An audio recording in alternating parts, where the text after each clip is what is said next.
Cucumber is extremely good for your hair. It contains silicone and sulfur, which helps stop hair fall.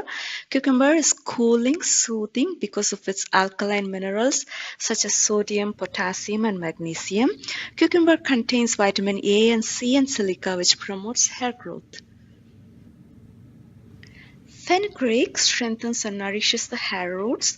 It contains nicotinic acid as well as proteins that stimulate hair growth.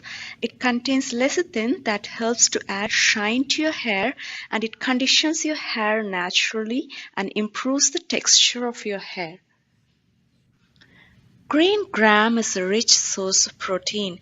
It cleanses the scalp and hair gently without stripping the natural oils.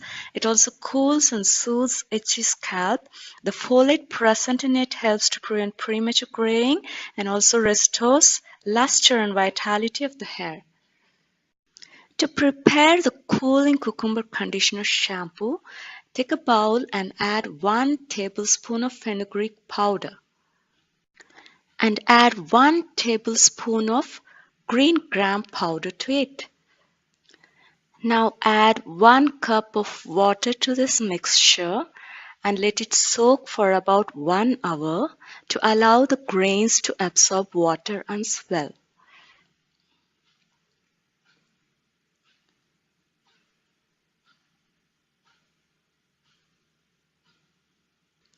Now grind the mixture along with few slices of cucumber into a fine paste. Now apply this nourishing, cool cucumber conditioning shampoo on your hair and scalp and massage gently for about 5 minutes and allow the mixture to cleanse your scalp and condition your hair for another 5 minutes. Rinse off with warm water and finish with a cold rinse. Your natural scalp oil is not stripped away, so no need to oil your hair before or after using homemade shampoo.